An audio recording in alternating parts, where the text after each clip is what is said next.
Can you beat Kingdom Rush Vengeance on Impossible with no upgrades with just Specters Mausoleum? Now I have an idea. I'm trying to coin the phrase true solo, as in, can this tower truly solo everything pretty much by itself? So that's what I'm trying.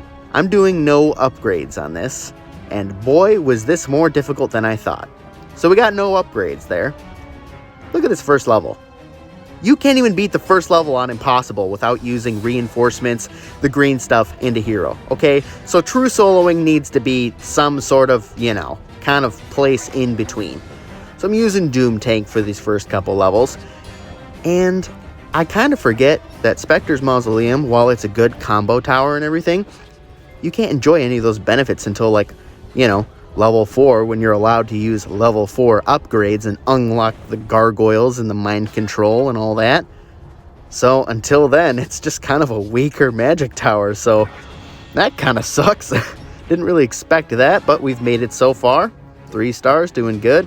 Drinking some beer, falling over. And finally, we can upgrade to 4 stars. Obviously, you're going to want to go for a lot of those gargoyles, because fly, my pretty, fly! That's going to be your only way to really block anyone in this challenge. It's working so far. Okay. Doom Tank's doing pretty good. Taking out all these guys. Possession is a great ability, might I add. I really think this tower can go all the way. Sure, we're going to lose some hearts. There's no way you could do this no lives lost or anything. But I'm doing it without upgrades, and Schneike's Batman, this is a lot harder than I thought. When I first decided to do this difficult challenge, I thought it was going to be kind of a breeze, because I was like, Specters Mausoleum is really good. Or at least that's what Morgan told me to say. Don't let him listen to this. But it ended up being quite a difficult thing. This tower, maybe it kind of does depend on the upgrades a lot. Have you ever tried playing this on Impossible with no upgrades? Let me tell you what, it actually makes this game more fun. I know that sounds crazy. It makes it more challenging for once. It's awesome. It makes it feel like some of the other games, where you're like, hey, I'm actually going to lose here and there with no frickin' upgrades, which upgrade all your towers' damage, make them all cheaper, make the abilities better, all that good stuff. So I switched to Junpei on this level. I use this hero for a lot of these levels, because he has really good crowd control abilities. He can heal my gargoyles. I don't want those pretties to be scratched. Those beauty queens made of stone. Ooh, took down that boss. Now, this tower says that it attacks at an average speed, but it does not seem fast. It seems, I guess, pretty much average. But really, it's okay. It's a lot harder and impossible without upgrades. I think this tower has been a bit overestimated. That's kind of the main point I'm driving home. The main thesis, the main motif, if you will. This is a great tower. But without the upgrades, man, people need to play a lot more challenges where they have no upgrades on Impossible. This is a new game. Let me tell you what. This is a lot harder. I'm dying on a lot of these levels. Jeez. Seriously, this is the secret to make the game more challenging. I'm just getting defeat after defeat like this. These levels shouldn't be that hard. So if you want a challenge, I highly recommend doing a true solo. But every time you do, or you say it, you have to pay me 25 cents, okay? It's the only way that I can feed my imaginary children. Alright, sounds good. You have to give some credit where credit is due. This tower is pretty good all around. I think after this challenge, though, maybe it is a bit more comparable to Deep Devil's Reef, or as Morgan likes to call it, the Fish Tower. I like that tower. I think it works pretty good.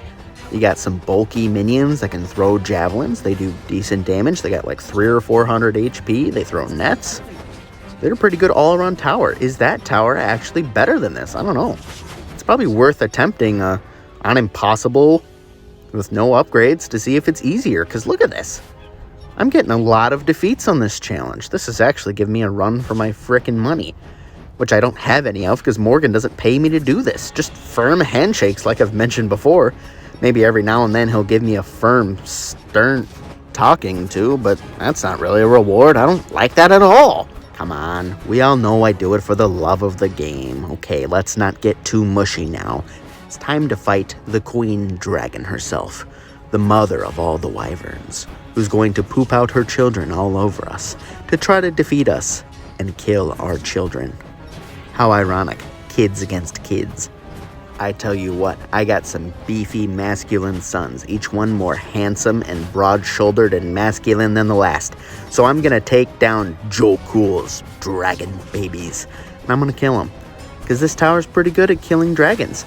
I really like how this tower stores up the extra specters and then can unleash them when somebody comes across their way. Kinda like this boss I'm about to fight. Wait, I can control his mind? And the sheep he summons?